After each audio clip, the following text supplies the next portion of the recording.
Welcome to the Thunder and Lightning Show. I'm John, the son of Thunder, and I'm here with Ryan, the Retrograde. Greetings. And today we're going to do a book review, although I'm going to call it a preview, of Tim Gordon and Dave Gordon's book titled Rules for Retrogrades. Now, they've been working on this book for a while, and we have an advanced copy of the first 10 rules, so we're going to go over those rules and just our general thoughts on that. So, Ryan, do you have any thoughts? Yeah, I mean, when they announced this book, the first thing I thought was, this is an extremely opportune time for this. And I think there's the saying that says, strike while the iron is hot. And I think that in the culture today, this is a prime time opportunity for a counterattack against the revolutionaries. So the revolutionaries have had complete control, more or less, of society since 1968, and they've been using their techniques as exposited in Saul Alinsky's book, Rules for Radicals. And so credit to the Gordon brothers for turning the revolution on its head and being a counter-revolution, which is a restoration of Christian society. And so when I heard this announcement, I was very enthused, and thankfully we have been selected to get an advanced sneak preview of the book and to go over some of the stuff. And yeah, it's going to be good. So when I first read through the book, I thought, this is going to apply to, modern society, everyday life. Yeah. But in particular, I think as Catholics, we need to apply this to the Catholic Church. Yes. Because the Catholic Church has indeed been infiltrated. We have to turn the tables on that. The modernists, the eco-theologians. Yeah. And so a lot of people, if you don't think this applies to you, it could. You could go to your local Novus Ordo parish and use some of these tactics and try to drive modernism out of the church. Mm-hmm. And when you look at Taylor Marshall's book, Infiltration, it says, here's the problem. And when you look at Rules for Retrogrades, it says, here's what we need to do about it. Yeah, yeah. So that was what I kind of got from the Rules for Retrogrades. Yeah, absolutely. And I would extend and say, not only your parish, but even this stuff will apply in your modern everyday relationships with your friends and family and coworkers as well. And I've been using some of these techniques at work when I have conversations with people, in the sense of not letting them throw out the usual tripes or whatever, and going more on offense against the conventional wisdom of the era, and poking fun at the established, this is the conventional wisdom, or this is right speak, as the New World Order would have us believe.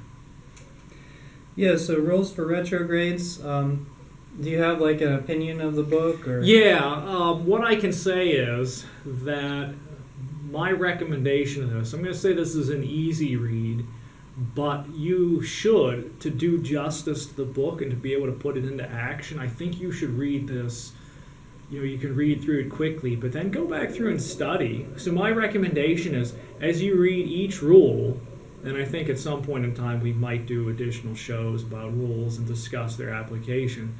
As you go through and you consider each rule, there's only a few pages for each rule there, and think about how is this rule applicable to me, and what times, in what situations have there been opportunities to use this rule, or which times in the future could I foresee being able to use this rule, and how do the bad guys use this rule? Because believe me, when you read these rules and you understand what's going on out there, and you watch, for instance, network TV, or you hear, there's these Democrat debates that are going on now, and you watch those, it's pure.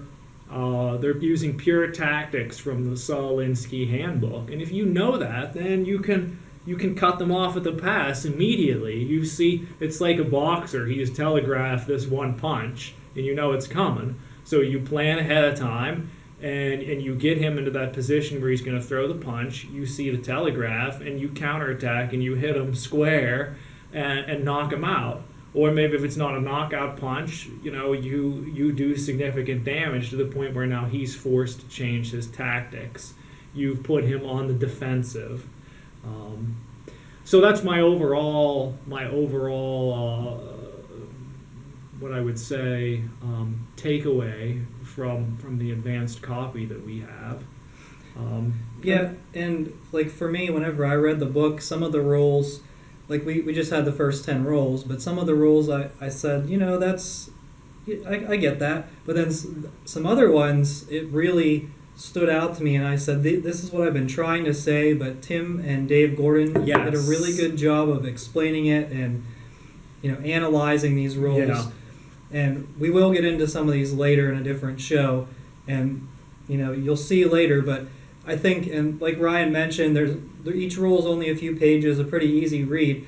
So it's easy to kind of grasp the concepts behind these rules, but then once you reread them, it'll help you consider and help you understand the rules a little bit better. But it is, don't think it's going to be over your head, because it's not. But it's one of those things where it's complex, but it's simple enough that you can understand it. Yeah, it's practical.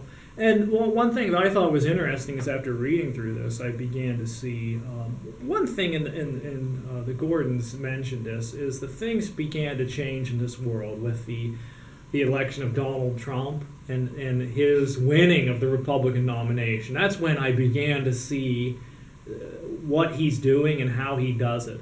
Is that Trump was like the first candidate who refused to play by the rules set forth by the bad guys for how you were supposed to behave and the things you're supposed to talk about, and how you have to be respectful and have a look and a certain dignity when you run for president. And we've put you into this box. Now they've put you into that box. Now we're going to beat the heck out of you when you're in this box. And because of the rules that we've set, you cannot defend yourself, because you understand that part of being a president is you take a beating from us and the media.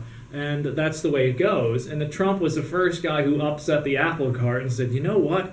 Your game stinks. And I'm not playing your game. Okay, I'm in it to win it. I'm in here to win this election. And so what did you see? You saw him being a straight shooter. And if somebody would challenge him, he would double down. For instance, I'll just tell you a quick anecdote. When he began to run for president, I was like, oh, he's a showman or whatever. And then one of my coworkers goes, in his opening, when he announced, he said he wants to build a wall with Mexico. And I was like, you're kidding me. He actually said that?